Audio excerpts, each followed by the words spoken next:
What's up, guys? Well, let me get both of the streams live. I got a tale to tell. I was thinking a little bit about intuitive intelligence tonight, how important it is, and how undervalued it is in our society.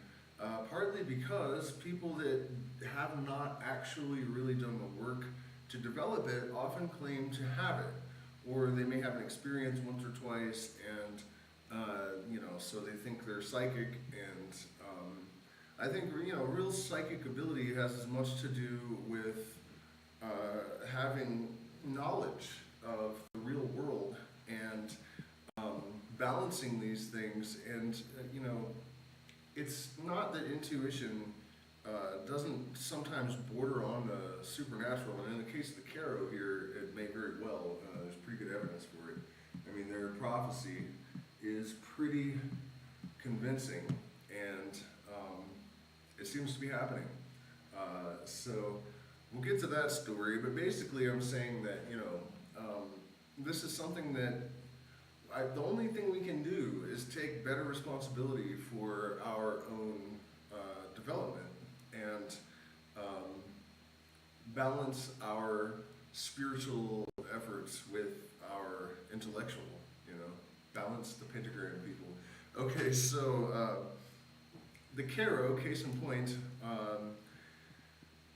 a few weeks ago now, maybe just a week ago, I ran into a girl that I had mentioned that I was looking for ancient, people that had ancient knowledge of San Pedro practices that hadn't been contaminated by the outside world. And when I ran into her again, she mentioned the, what's going on in the Gnostic life, she mentioned the qero, Nacion Qero, the Qero Nation. And it didn't ring a bell when she mentioned it. So I did a little bit of research, and I realized that they're the same tribe that my father had told me the story about when I was a kid, that always had stuck with me. And I remember thinking that I really hoped one day I could go there and meet them. And so when I discovered that following this breadcrumb trail of ancient solar traditions, and how that's sort of dovetailing with a lot of science, especially in the area of consciousness research, it was really wild. And so the tale that my father told me is, there was this tribe in South America, or there is, I guess he saw a documentary or something. When they saw the conquistadors coming, they went way up into the Andes.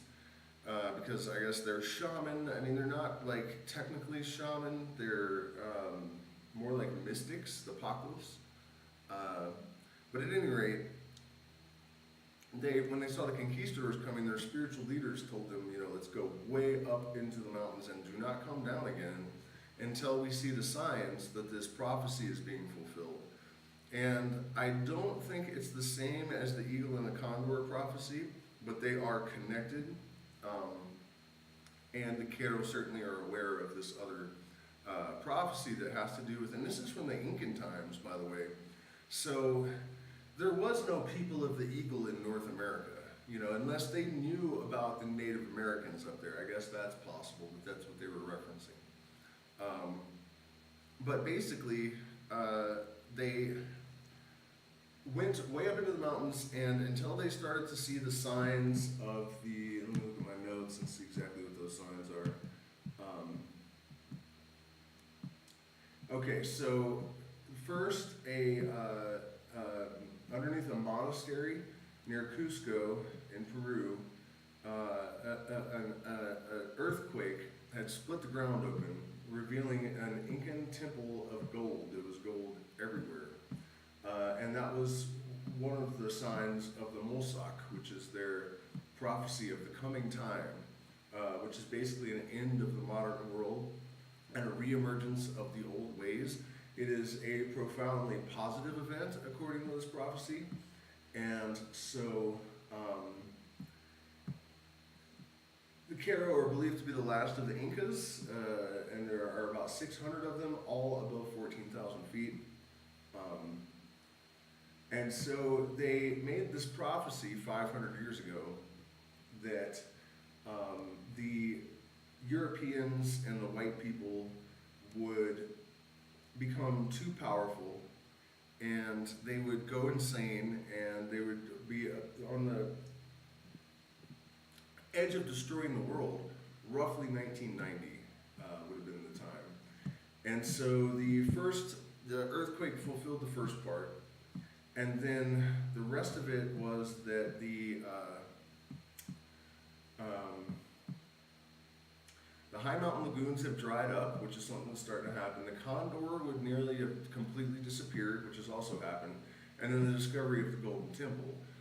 Also, a version I heard of this was that all these things that started to happen, and then they saw an airplane for the first time, and they were like, okay, it's time to go down to the outsiders and tell them, that they're going to destroy the world, and tell them that this prophecy suggests that there's a new higher consciousness that's going to emerge after this period of chaos. But there are no guarantees of anything. So that's one of the things I like about this prophecy, that they kind of acknowledge that this is the opportunity we're being presented with. And all of this sounds remarkably like what I've been saying on this channel ever since I've basically been thinking about this since I was a little kid, that something like this seemed to be on the verge of happening. Which I also feel was largely intuitive. It wasn't, I think I was so young when I started thinking about the emergence of like this new consciousness, and it wasn't probably necessarily really based on any kind of influence. I sought the things that suggested evidence because I had this intuitive feeling so young.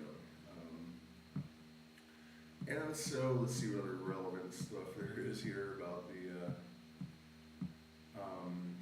they call it the mune, and loving compassion will be the guiding force of this great gathering of the peoples, the eagle and the condor. North America will supply, oh shit. I haven't even had the microphone in my hand, have I? Oh no, could you guys not hear me the whole time? That's terrible. Well, I don't see any complaints about the volume, so I'm going to assume you guys have been able to hear me. I can't believe I did that I didn't have my mic. I guess for so long I had one that you could sit in the thing and then just talk. I just didn't think about it. Okay, so hopefully you can hear me better now.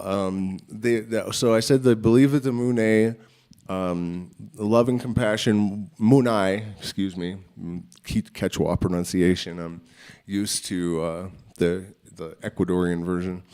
So great guiding force of this great gathering of the peoples. And incredibly, in Albert Pike's Masonic tome that's here by my elbow that we have been studying for years now on my Patreon, which you guys should all go join if you're not already members.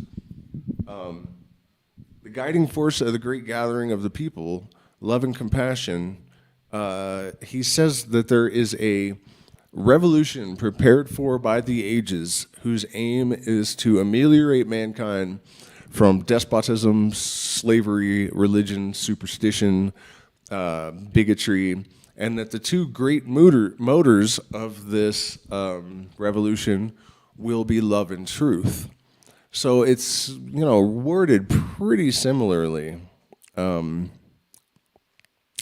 so these new caretakers of the earth will come from the West. And it's interesting because it says North America will supply the physical strength or body, and that sounds like numbers. Europe will supply the head. I'm not really sure why that would be true, but we'll see. And the heart will be supplied by South America, which to me sounds like a reference to plant medicine helping people to become more what they are essentially supposed to be. And so the last Pachacuti is the great changes that occur. This is almost like Aleister Crowley's Aeons, or the Mayan. The Mayan had the similar kind of thing. Lots of cultures do. For the last 500 years, they've been waiting for the next Pachacuti, when a new order would emerge out of the chaos. For the past 5 centuries, they preserved their sacred knowledge, and finally, in recent years, the signs were fulfilled that the great time of change was at hand. The prophecies are extremely optimistic, and that they refer to the end of time as we know it, the death of a way of thinking and a way of being, the end of a way of relating to nature and the earth. In the coming years, the Incas expect us to emerge into a golden age. And by the way, these qero are suspected to be like the last surviving, direct Incas. They're Incan. The qero say it's not true, that the Incans respected their sovereignty and never tried to absorb them into their empire. But, the jury's out on that. What is certain, though, is that they say they have preserved their knowledge. Anthropologists, the government of Peru even protects them because of this completely and totally. There's the traditions and the knowledge are completely unsoiled, unchanged. So for me to have, been invited to go and take initiation and learn all this, especially considering that it's so consistent with what I was, where I'm coming from anyways. And I literally came here looking for these ancient solar secrets and trying to find people that haven't been contaminated by the industry. And so not only, the qero you can actually go and visit at the lower altitudes, but what I'm gathering is that the village where I would be headed to is off limits unless you are with one of them when you enter or you have written permission. So, pretty excited about that. Although I'm going to have to put it off, and I'll explain that in a minute. But let's get through the rest of the. Okay, and the shamanic elders, or the paqo, actually speak about a tear in the fabric of time itself. So, when we have these ancient cultures talking about things like tears in space-time, it kind of perks your ears up, like, how did that happen? This presents an opportunity for us to describe ourselves as not as who we have been in the past, but as who we are becoming. Pachacuti also refers to a great Incan leader who lived in the 1300s. He is said to have been the builder of Machu Picchu and architect of an empire the size of the U.S. For the Incas, Pachacuti is a spiritual prototype, a master, a luminous one who stepped outside of time. He was a messiah, but not in the Christian sense of the only Son of God beyond the reach of humanity. Rather, he is viewed as a symbol and promise of who we all might become. He embodies the Übermensch of Nietzsche. The essence of the prophecies of the Pachacuti. Pacha means earth or time, so Pachamama is like Earth Mother. And Kuti means to set things right, Pachacuti. His name also means transformer of the earth. This is a very alchemical process. The prophecies of the Pachacuti are known throughout the Andes. There are those who believe the prophecies refer to the return of the leader Pachacuti to defeat those who took the Incas' land. But according to some anthropologists, the return of Pachacuti is not an individual. It's happening on the collective level. And a lot of people say this about the Christ, And what most of those people, I don't even think, realize is that there was never even any original intent that people should view Jesus as an individual. Christ comes from Christos, which is a spiritual fire.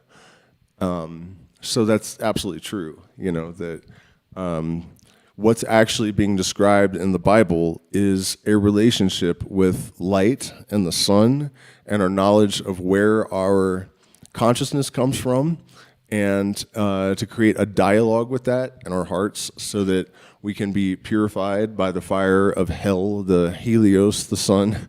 The fact that people take this stuff literally is just mind-numbing to me. But yeah, that's also really interesting. And in fact, in the mystery tradition of scientific illuminism, one of the things you do is look for these consistencies in disparate systems. And it's interesting to me that we basically have this offshoot of the Inca who were sun worshippers that seemed to understand why they were worshiping the sun. And the Christians who don't know that they're worshiping the sun, but definitely are, and this concept is so similar. And no, it's not because they've been influenced by Christianity. They've managed to keep themselves separate from all of that. So the qero have served as the caretakers of the rites and prophecies of their Inca ancestors. The prophecies are of no use unless one has the keys. The rites of passage, the star rites, or magick carpi, the rites of the time to come, are crucial to the practical growth described in the prophecies. Following the despachos, ritualistic offerings of medicine bundles, at the ceremony in New York City, shamans administered the magick carpi to the individuals present, transmitting the energies originating with the ancestors of their lineage. The transmission of the magick carpi is the ceremony, representing the end of one's relationship to time. It is a process of the heart. This process of becoming is considered more important than the prophecies themselves. The carpi plant the seed of knowledge, the seed of pachakuti in the luminous body of the recipient. It is up to each person to water and tend the seed so it can grow and blossom. The rites are a transmission of potential. One must then make oneself available to destiny. The carpis connect the person to an ancient lineage of knowledge and power that cannot be accessed by the individual. It can only be summoned by a tribe. Ultimately, the power can provide the impetus for one to leap into the body of an Inca, a luminous one. The person is connected directly to the stars. That little bit of it, I mean, that's what I'm here for. This whole idea that the sun and our consciousness, that there's this relationship and that you can actually have dialogues with it in some way at some times. Pretty wild that this is actually happening. Ultimately, the power can provide the impetus for one to leap into the body of an Inca, luminous one. That person is connected directly to the stars, the Incan sun of cosmology. The qero believe that the doorways between the worlds are opening again, holes in time that we can step through and beyond, where we can explore our human capacities and discover new ones. Regaining our luminous nature is a possibility today for all who dare to take the leap. The Indian shaman says, follow your own footsteps, learn from the rivers, the trees, and the rocks. Honor the earth mother and the great spirit. Honor yourself and all of creation. Look with the eyes of your soul and engage the essential is the teaching of the qero.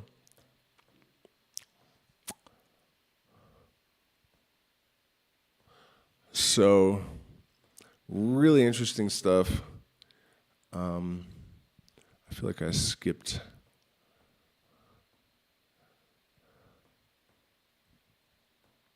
I mean, it's just wild, the authenticity of this particular prophecy is one of the most striking that I've ever heard.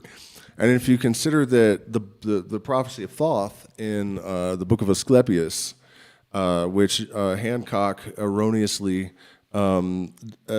attributes to Egypt when it was actually obviously Greek. I don't know how he could possibly make an error that obvious, but that's what happened. I saw the video. But anyways, that prophecy is nearly identical to this one. And, there are several more that are, it is like Freemasonry, but for the Incas. It's true. Can you describe more about the scientific illuminism, cross-cultural connections? I've dedicated my last year to finding synthetic thought lines in various missing cultures. Yeah, actually, I should, because another thread of this whole experience that has maybe been the most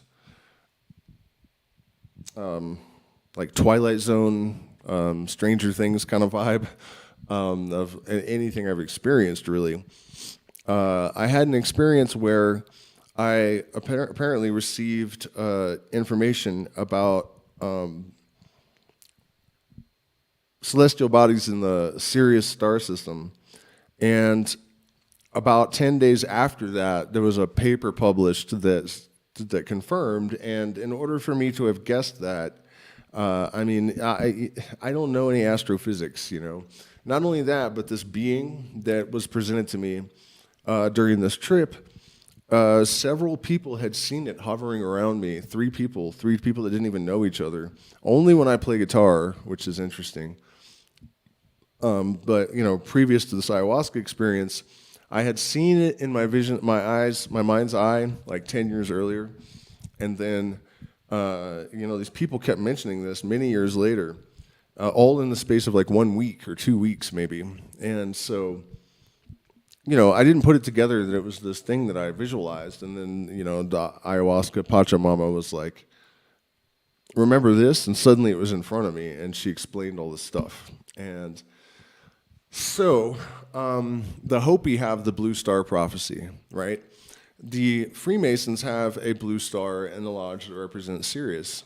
And both the Hopi and the Freemasons identify other keepers of the secret knowledge with secret handshakes.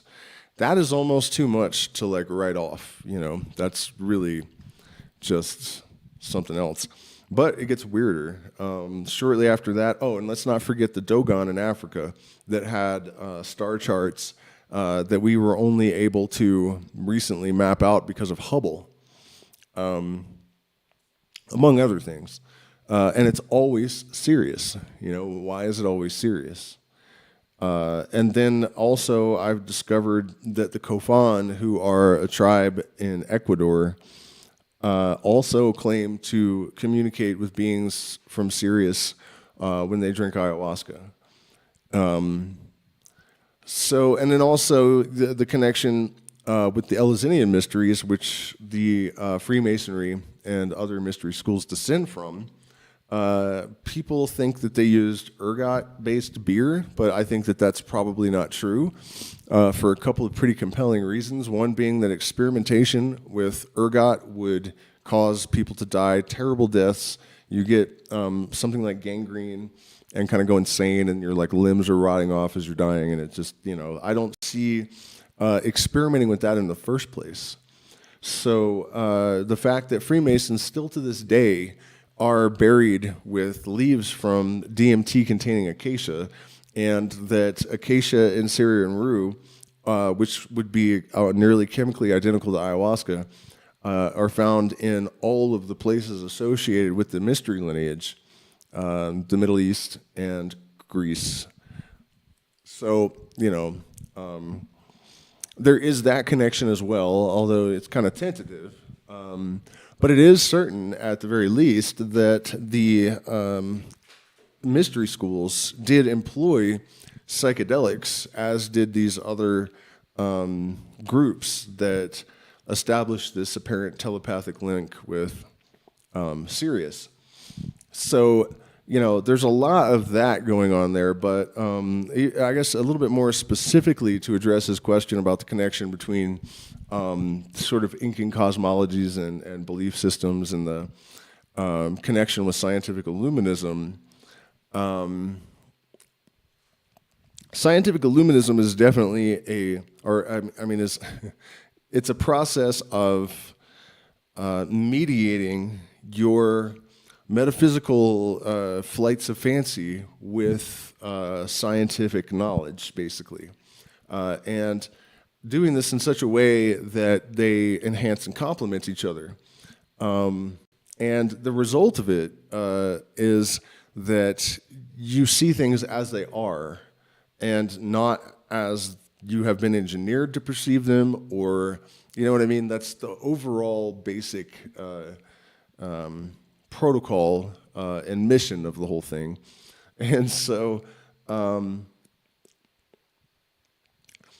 there's a lot of similarities with things that are associated with the mysteries, right? This whole thing about light and consciousness, the sun god and that whole thing, you know, it's all over the planet. And even though the details, you know, from Egypt to Babylonia, Syria, the Aztecs, the Incas, There are variations in the mythologies and whatnot, but the fundamental secrets that lie behind it have to do with consciousness and light. And in alchemy, you have the alchemical gold, which is the philosopher's stone. And there are weird little details that suggest that these people knew things that they shouldn't know. Like, for example, in alchemy, it's actually mercury that is transmuted into gold. The lead serves a purpose, but it's not necessarily the lead that's the agent of transformation. And in fact, in this Masonic book here, which is written in 1851, he describes using an electrical charge to knock a proton off of mercury, although he doesn't use that language, but describes using an electrical charge to transmute mercury into gold. And it has been done in laboratories in the last 15 years with an electric charge, knocking a particle of or a proton, particle off of the mercury, and there's gold, and it costs like $1 trillion to make an ounce this way, but it does happen, it does work. So not only that, but Mercury is right next to the sun, who is the messenger of God, basically, the psychopomp, similar in some ways to Prometheus, bringing divine knowledge to mankind, the mediator between the earth and the sun, or the sun and the Holy Ghost. You could put it that way too. And Mercury's right next to the sun, which is the symbol of. So it's the metal Mercury is one proton away from being gold, and then Mercury is right next to the sun. And these mythologies also, in different cultures, kind of represent the same thing. There's some really weird details going in there. Like the Aztecs, some of their subgroups actually created motes of mercury around their, coffins or wherever they sarcophagus. I don't know what the proper term would be. And that was in order to help the deceased to make it to the other world, which is exactly what Mercury Thoth does as a psychopomp. So the mythical Mercury has the same function as the actual metal Mercury in Mexico, and they also did it in Egypt. Again, all of these groups acknowledge the divinity of the sun and the importance of light and all of that kind of thing. So, and also in this Masonic tome here, Albert Pike writes, man had the truth and wandering in the darkness found error. And that, when you start really looking at all of these ancient cultures and these sun-worshipping cults, I guess, to label it something, it starts to appear that we did actually almost universally all over the planet have this knowledge that's now resurfacing because of, Penrose and Hameroff's Orc theory and the work of a few other people. So that's another tremendous aspect of this, that, we're having these solar storms, and this ancient knowledge is emerging even further and further into the light and being corroborated by science, and, the sun's having all kinds of crazy solar flares at the same time. It's just like, you asked me to elucidate some of the connections here, and it's like there is so much going on right now with all this stuff that it's like almost unbelievable. And I know I've mentioned the trip to the Temple of the Sun that I made a little while back, and we were talking to a shaman there who they have meteorites. Some people dispute whether they're meteorites or not. They certainly look like meteorites to me. They are magnetic like they're supposed to be. I don't see how they could not be meteorites. I actually have, where are they? I could show you guys. Hey, Enrica, can you hear me? Can you bring me some of those not wakas, the chumbi stones? All right, my assistant will bring them forthwith. So anyways, the meteors, he said, were used in rituals because they concentrated the energy of inti, which would mean that they made it a point of density in the electromagnetic field. So there's another correlation that, you know. Oh, you didn't have to bring them all. Swap them. I just wanted like one, but thank you. Okay, yeah, so these, hold on.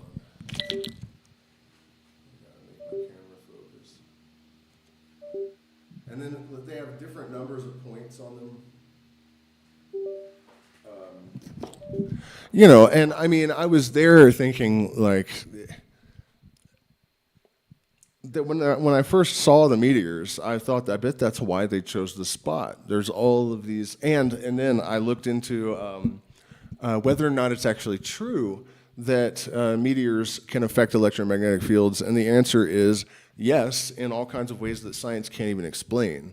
It depends on the type of meteor, but they do have their own fields, and they interact and shape fields, and so, you know, this stuff is just steamrolling in terms of the revelations, and again, this is super consistent with every one of these prophecies, that this like understanding of how the universe works and how we need to relate to it in order to continue to survive and prosper and not kill each other is, you know, it's necessary for a higher level of awareness to emerge in order to catalyze a change like that.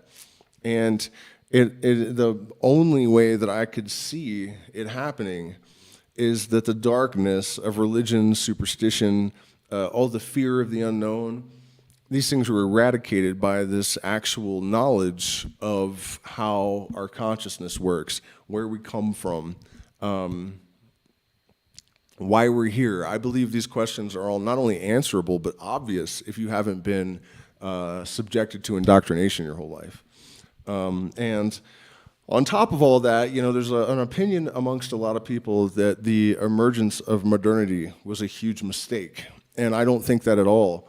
I think that everything that happens is necessary or it wouldn't happen. And for us to be able to recontextualize a lot of this ancient wisdom and in such a way that it's supported by science, that is where the power is at. And another interesting element of this situation is that it's not really going to be possible for science and the matrix, you know, mind, that ontological position where the basic protocol, or, you know, its modus operandi almost is to reduce the ineffable to the level of the mundane, you know, and that is what has destroyed humanity. You know, we have seen from psychedelics and other access points to the transcendental state, what happens. Depression is alleviated by experience of the transcendental. Creativity is tremendously enhanced. Genius can even be catalyzed in people of normal IQs. It's not common, but it has been documented at Ivy League schools during tests on psychedelics. So like 2 out of 1,000 people or something actually raised their IQ permanently after a moderately high LSD trip. It could be that the LSD just like melted blocks, you know, their perception of themselves, that they thought they were stupid, and then the LSD just showed them they weren't. So who knows if it's actually an IQ increase, but you guys see where I'm going with this. The whole reason that our society has become such a toxic, you know, puddle of dissonance is that we have, when confronted with the ineffable, reduced it to the level of the mundane. That's the whole thing that the culture does, you know. And then you end up with this like vapid, lost, pointless, like how can you have any morals or standards when you think that your existence is completely pointless and you are being socially engineered to be empty and vapid and dependent on pharmaceuticals and all, you know what I mean. You guys get it. You've been to this planet before, I'm sure. So you see what I'm saying? It won't be long before they can no longer deny the reality of this stuff.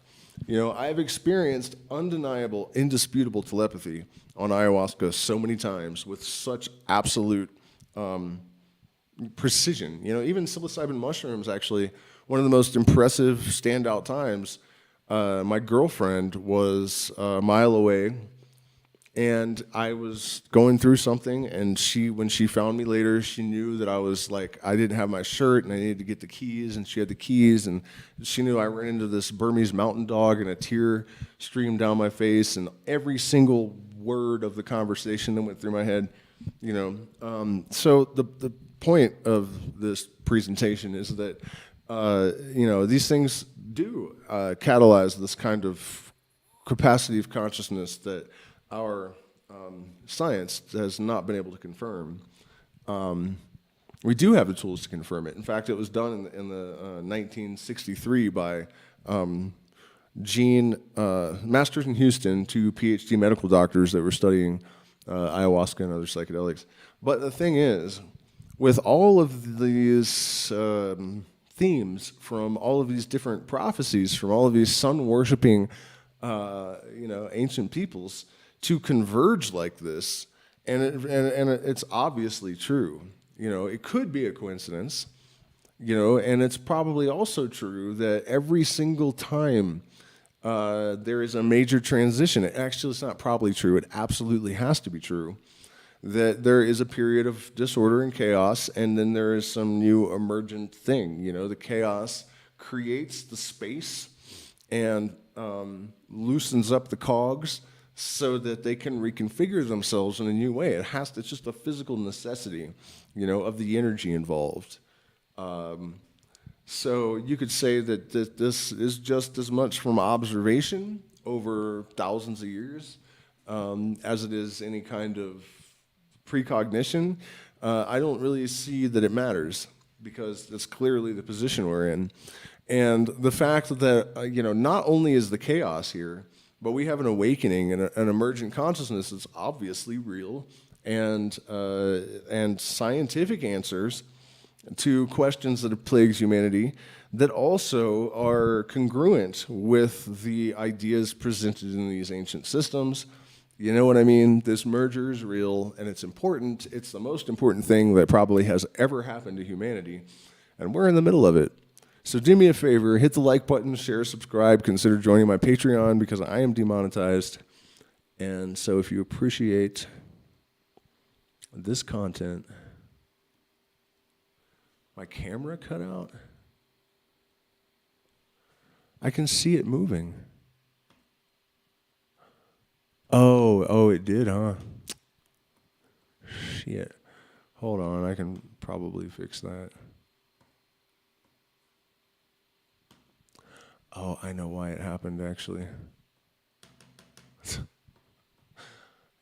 God damn it. Yeah, sorry, I didn't notice because, where is the stupid program? There you go. What's up, guys? Long time no see. Glad to be back. So, I'm trying to remember where we were going with this exactly.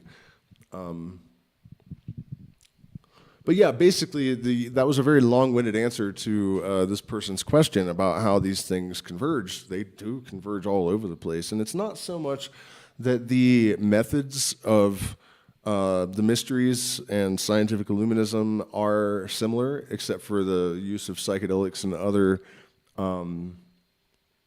access points to transcendental states. It's more that the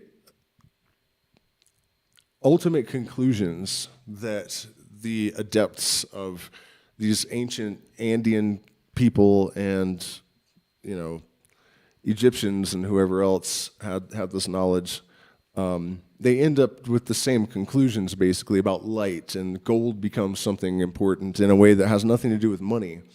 The Incas, you know, they're like that. One of the first parts of the fulfillments of the prophecy was that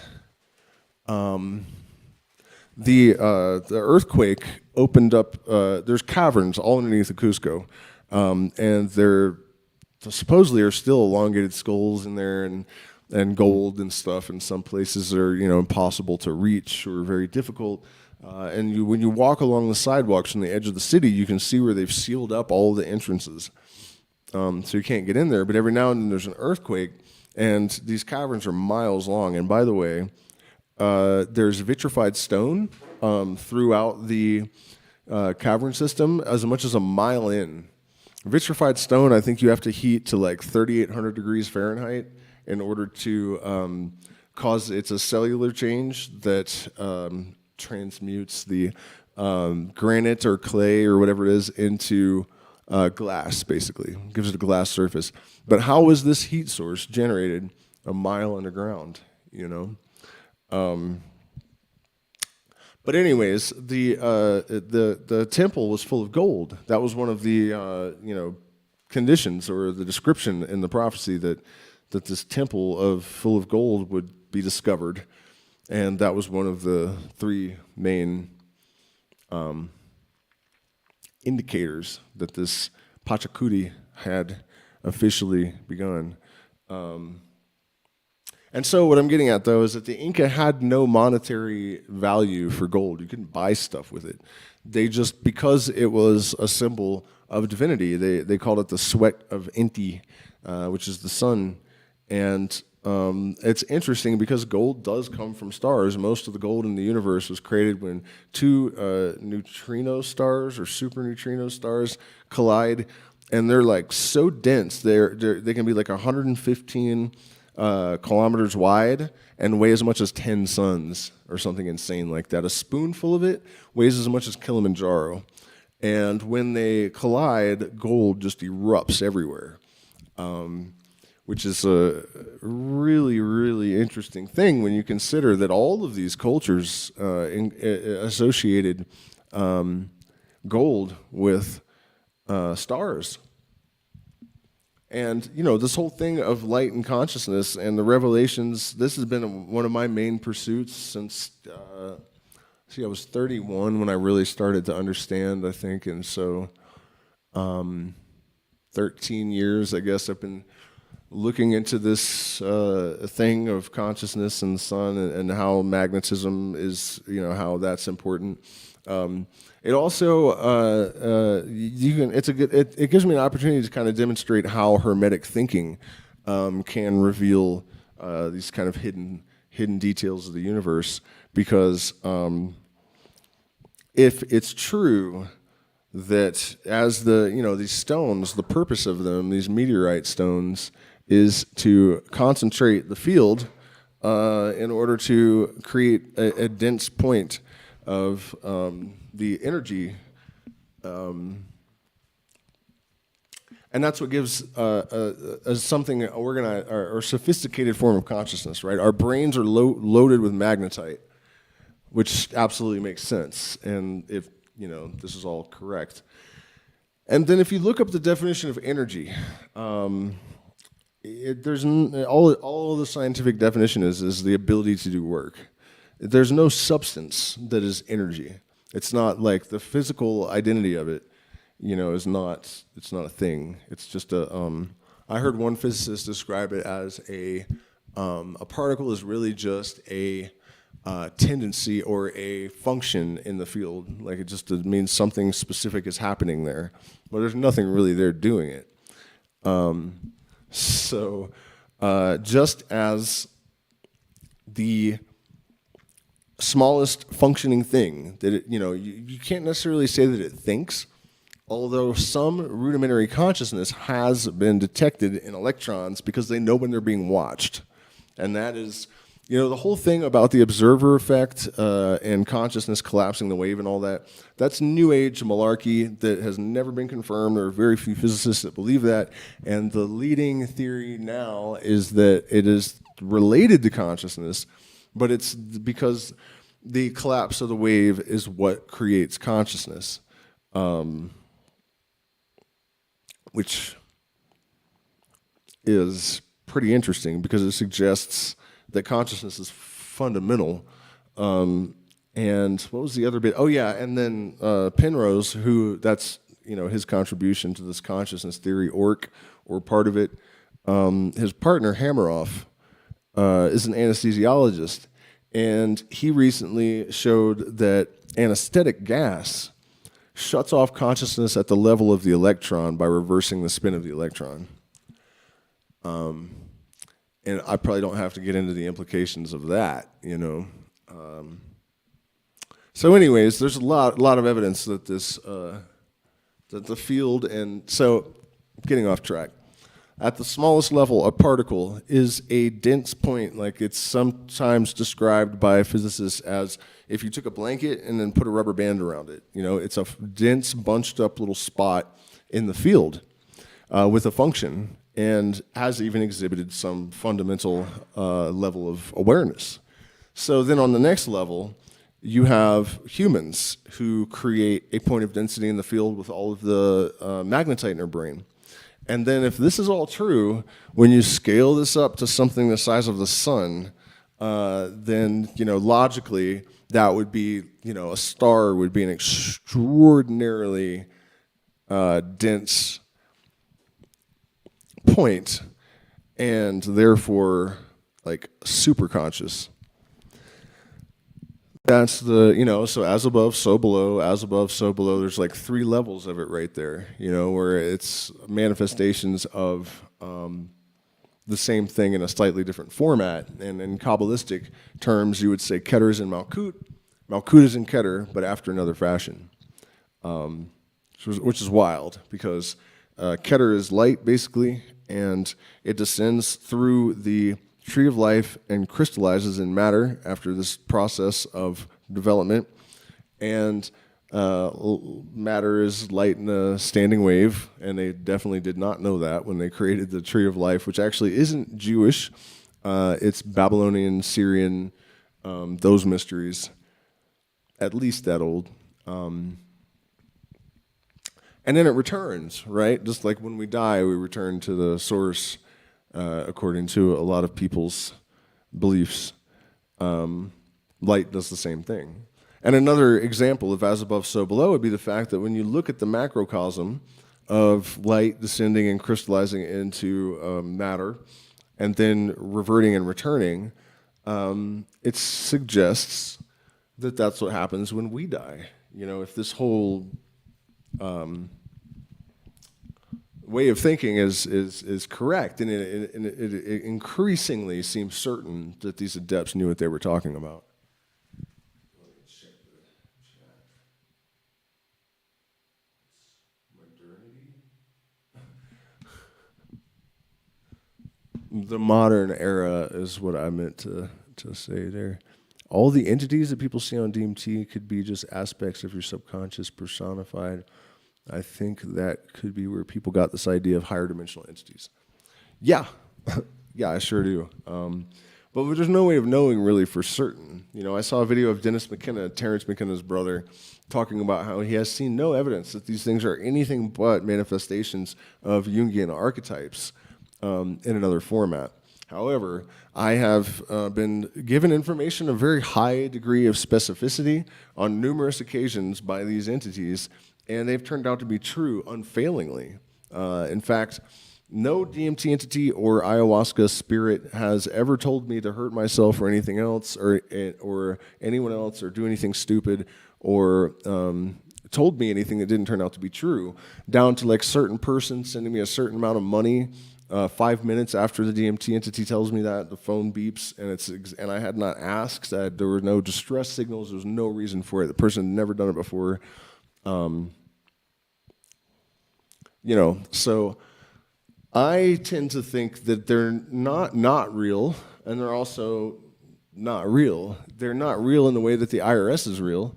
And I doubt that they are like sitting around doing, when you see DMT entities, they're often just doing absurdly weird stuff, that there's absolutely no point in it. They're just lifting a trash can lid, and this cat with one eye pops out, sticks its tongue at you, and drops back down. You know what I mean? Like whatever kind of weird, random shit like that. Sometimes they're doing things that make sense, but a lot of times they're just tripping. And it's like, what for what? You know, like, what is this? What does this thing think it's doing if it's like objectively real? What the hell does it think it's doing? And so the conclusion that I've come to is that in a similar way to consciousness being generated by points of density in the electromagnetic field, these entities are given coherence by the vector of our consciousness with the field. You know, I think they probably exist as a sort of dispersed, like unorganized generality or something in the field. And then when we interface with the field in that way, then it gives them coherence to an extent. So I don't know that they actually, you know, exist objectively. I don't see any reason for them to. But then again, I don't know how I got all that information from them that turned out to be accurate so many times.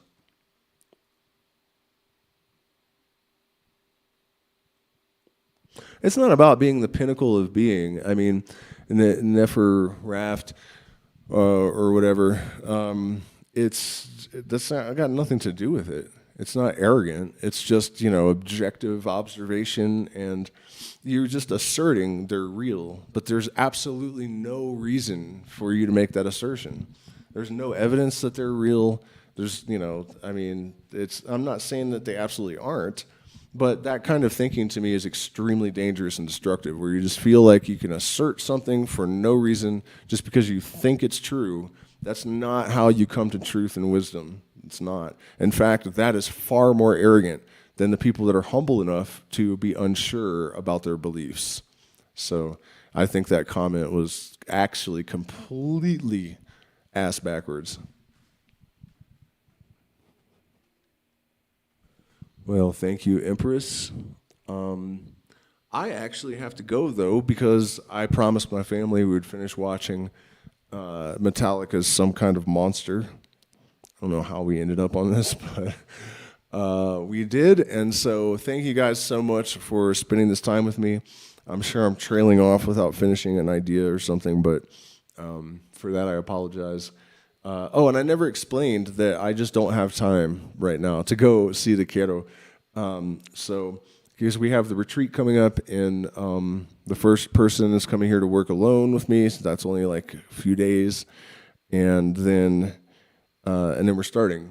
And so I can't do it because it's not just a day visit. It's going to be a long ordeal, and it's also very difficult to get up there, I guess. And I'm a little bit nervous even about going to 19,000 feet and trying to function up there. But coca leaves actually oxygenate the blood, and the vasoconstriction also helps somehow. So I don't know, a little bit nervous about bringing my whole family up there too, because my son can't really chew coca leaves. I mean, they do, Andean people do, and actually there was a 122-year-old Peruvian man that recently was asked what his secret to longevity was, and he said that he'd been chewing coca leaves all day, every day since he was 5 years old, and that's why he's still alive. So I don't really know. I can't imagine giving a toddler coca. Maybe without activator, it would still do it. I'll have to look into that and see.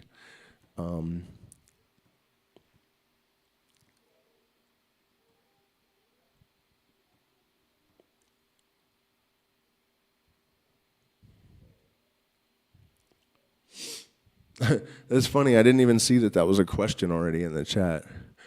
Thoth the Atlantean.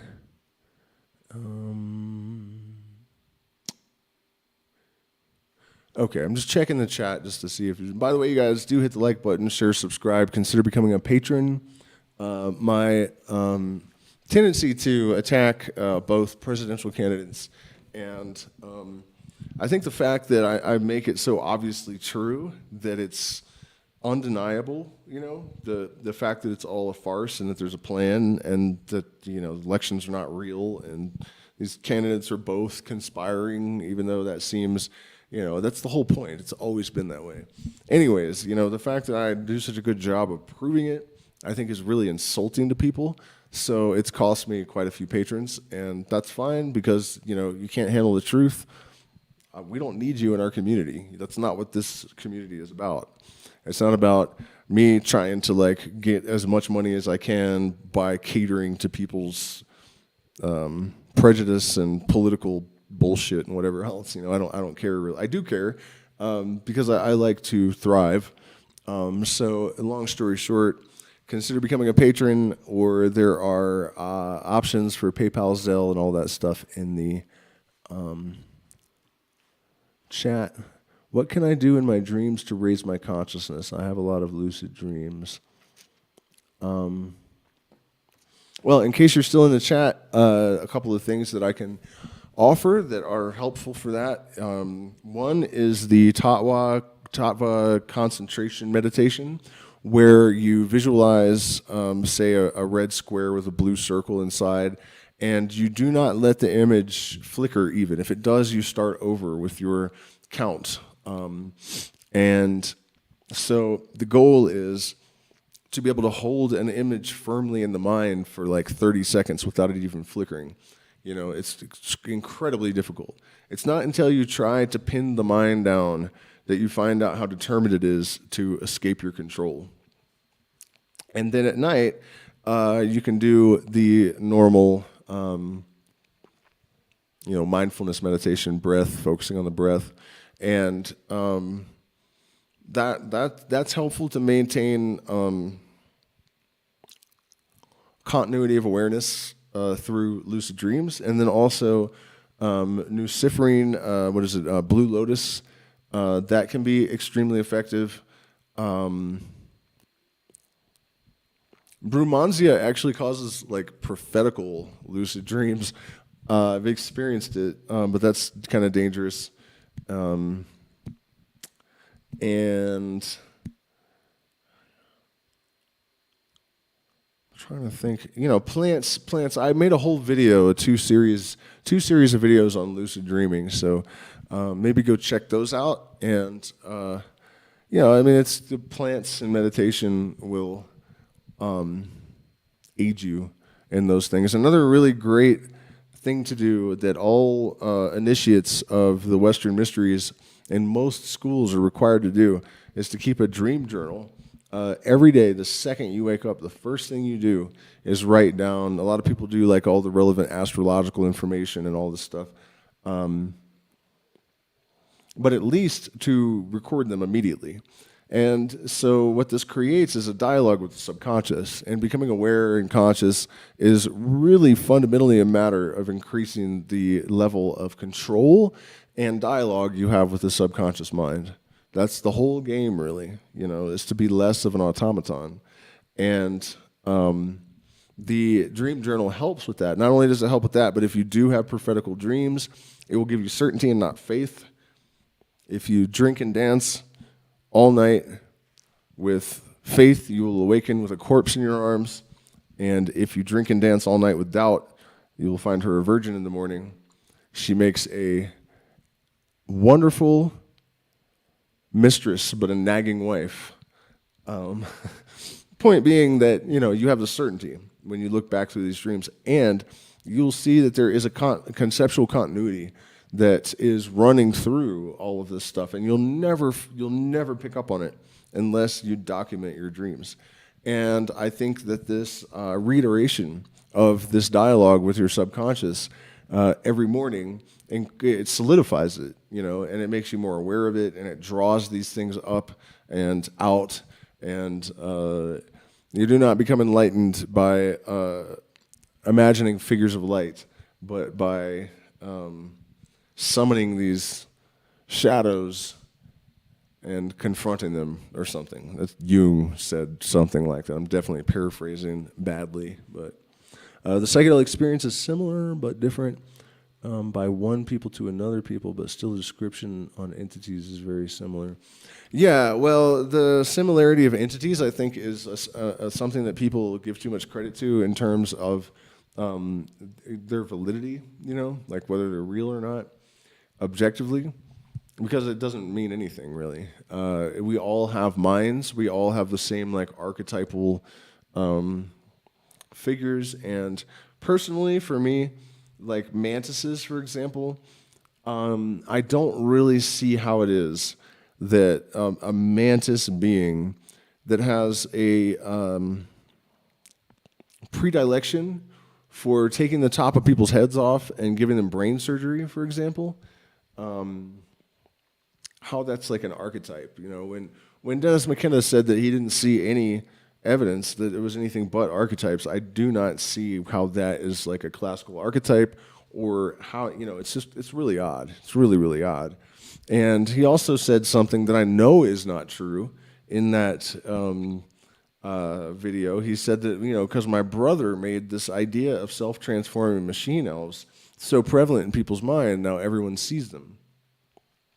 Well, there's a problem with that, I'm afraid.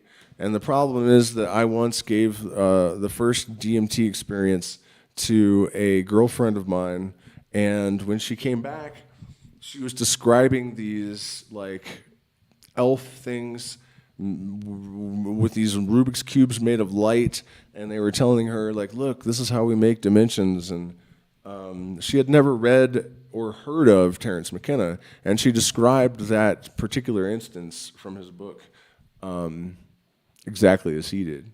So, you know, like I said, I'm not convinced either way, because a subjective experience cannot ever be validated as objectively true, you know.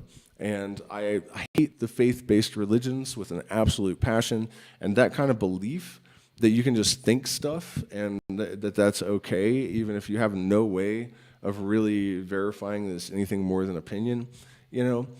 This is why I pretty much don't believe anything. I maintain as much neutrality as possible, because, you know, you look around the world and you see Muslims and Christians and all sorts of people that believe things absolutely that can't all be right.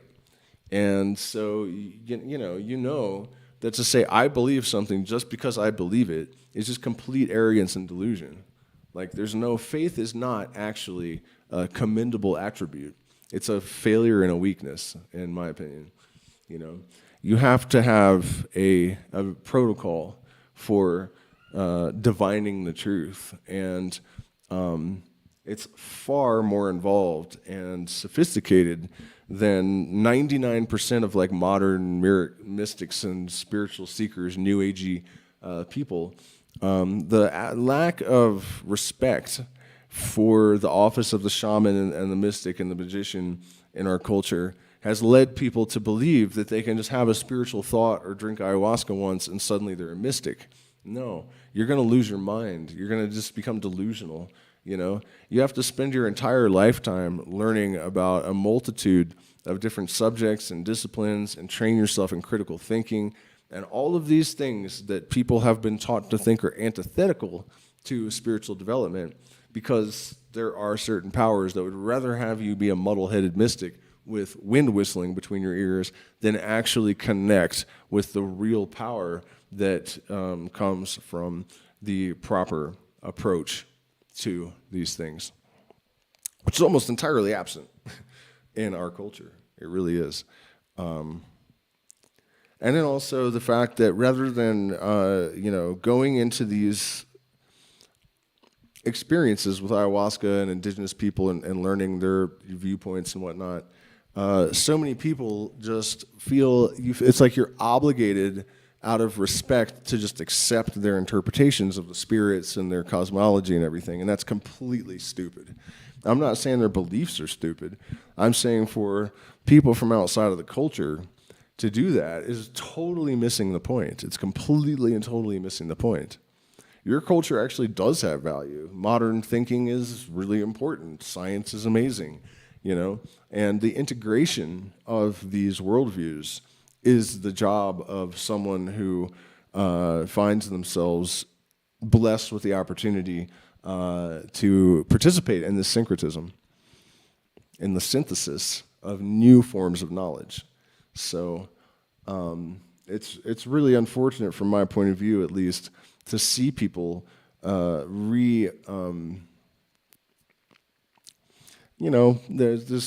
just adapting ontologies and worldviews without understanding that that's not necessary, it's not the point, and it's extremely counterproductive. You know, we want new forms of consciousness to emerge from integration and syncretism and synthesis, I think. I mean, who knows?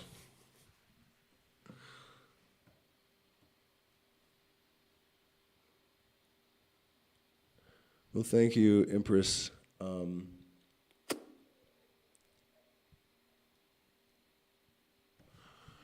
I think that's gonna do it because I really do want to have some popcorn and watch the formerly mighty Metallica whine like a bunch of old rich grandmothers about the difficulties of being billionaires or whatever. I don't know why my partner decided, you know, she's a lot younger and I've never heard her listen to a Metallica song, but suddenly she's become really fascinated with, still without listening to them. It's just like something has just caught her curiosity, which is a bit of a surprise for me. Anyways, thank you guys so much for spending this time with me. Please consider becoming a patron or supporting the channel. One of the options in the chat. Because I need a budget to go out into the middle of nowhere in Peru and make videos. And, you know, this qero thing is really feels significant. And it's also a really lucky turn of events that they don't traditionally use money. I don't know where they're at with it now. If they still, I think the highest villages probably don't. But their economic system is bartering, but also just like gifting. So it's a really unique opportunity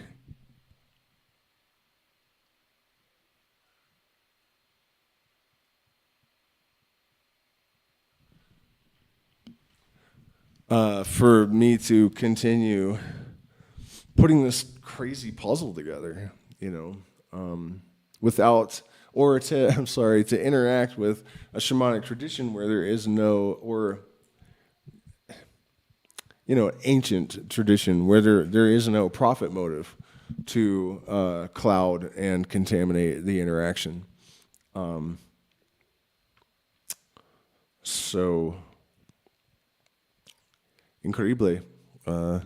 And I will see you guys later. Did I already ask you to hit the like button, share, subscribe, consider becoming a patron or contributing to Cash App or whatever. There's a bunch of options.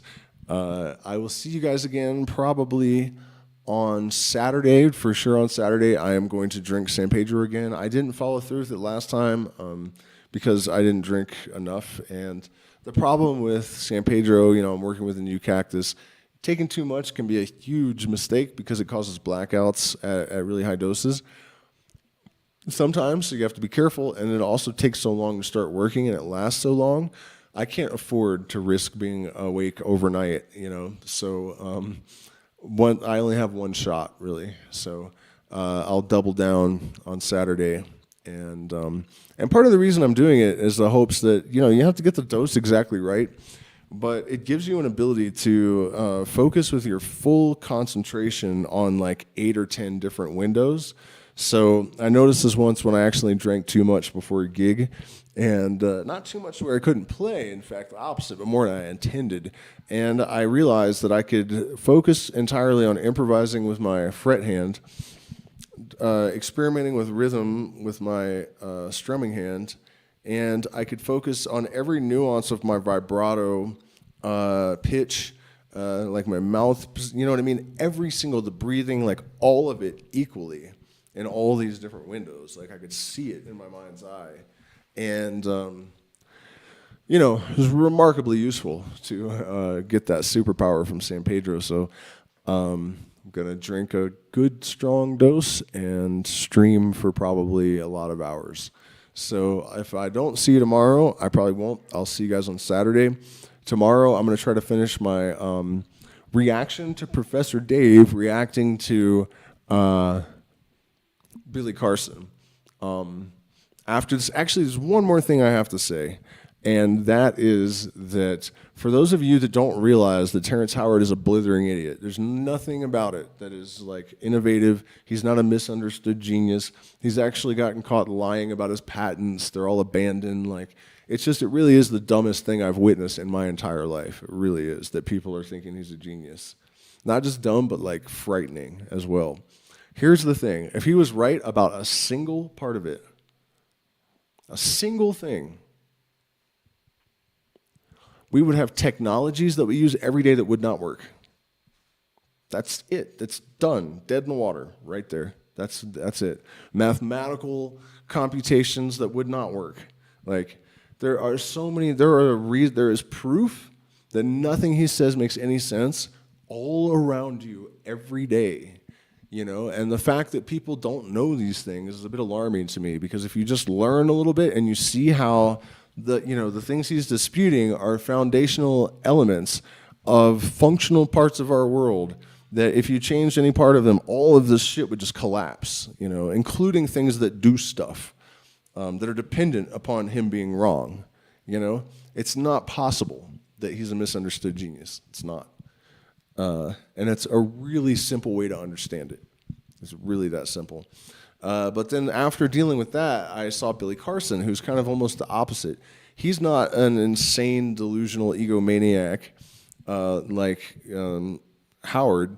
He is a liar and a fraud and a grifter, and I'll prove all of that stuff.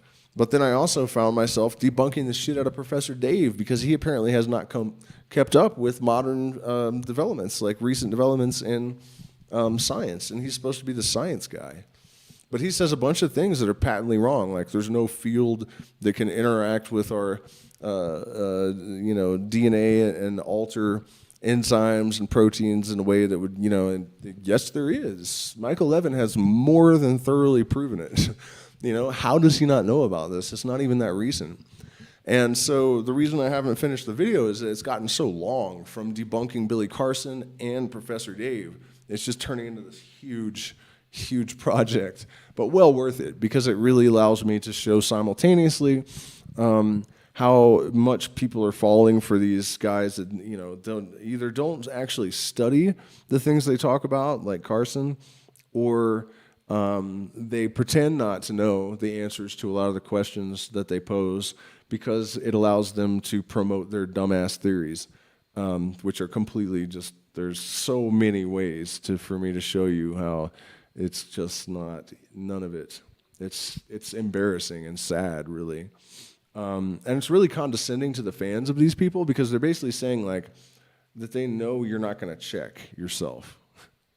You're just going to listen to the crap coming out of their mouth, and you're not even going to bother to like check and validate any of it, which isn't even hard.